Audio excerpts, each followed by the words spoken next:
Philippe, merci beaucoup de nous recevoir. C'est impressionnant. Je savais pas de quoi ça avait l'air. Wow, c'est vraiment beau. On est chanceux d'avoir ça dans notre cour arrière. Oui, vraiment. Il n'y en a pas beaucoup des installations comme ça au pays. Celle-là, c'est une spéciale, puis on l'a eu grâce aux Jeux de Calgary en 88. Tu as représenté le Canada à 23 Coupes du monde. En 2008, tu es devenu champion du monde junior sur le 500 mètres. Et en 2015, tu as pris ta retraite. Et là, depuis 2021, tu es entraîneur. J'ai commencé à patiner parce que je voulais jouer au hockey comme tous les enfants. Je savais pas patiner, donc j'ai été obligé de faire un deal avec ma mère, faire 1 an de patin. Puis après ça, je peux aller dans le hockey parce que ça va être plus facile pour jouer après ça. Ma carrière de hockey, elle a juste commencé quand j'ai pris ma retraite. On va te faire essayer les patins de courte piste avec les longues lames. C'est un peu différent probablement de ce que tu es habitué avec tes patins de hockey. Ben oui, j'ai jamais mis ça dans la vie. Le berceau va être une courbe comme ça devant l'arrière de la lame. Puis la banane, comme on tourne tout le temps du même côté, va être une courbe qui va aller de ce sens-là sur la lame.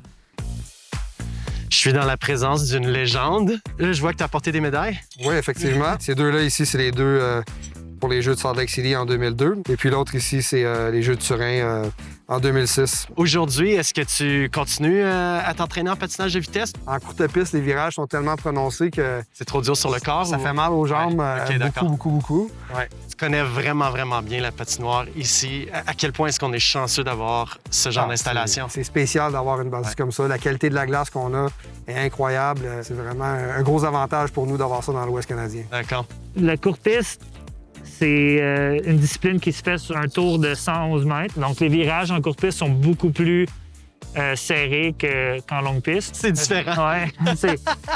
C'est pas les patins les plus confortables pour marcher, mais comparé à tes patins de hockey. Oh mon Dieu, c'est un autre monde totalement. C'est bon niveau, hein, au hockey, c'est ça que tu disais tantôt? Si tu regardes du patin à la télé ou en personne, la première chose que tu vas remarquer probablement, c'est Ça, ouais. les genoux fléchis, le dos penché. Donc, en te penchant, tu peux avoir une poussée beaucoup plus longue. D'accord. Pour les croiser, c'est vraiment...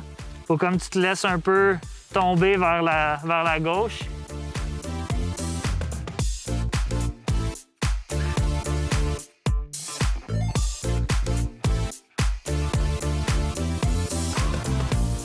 Ben, tu es originaire de Montréal. Quels sont tes buts? Comme tous les autres patineurs, évidemment, je voudrais faire des Coupes du monde puis aller aux Olympiques un jour. Là, je sais pas si Philippe il te l'a dit, mais toi, faut que tu patines du reculon, hein? Je pense que je pourrais te taper quand même. Ah, nice! Patineur à la ligne. Go!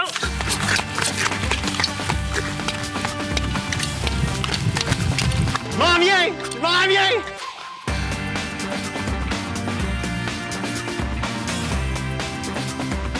Il est où, là? Good job, man. Super. Merci. C'est impressionnant de te voir aller. Ben, je suis pas tombé, au moins. Pas tant pire, tu t'es pas fait laper.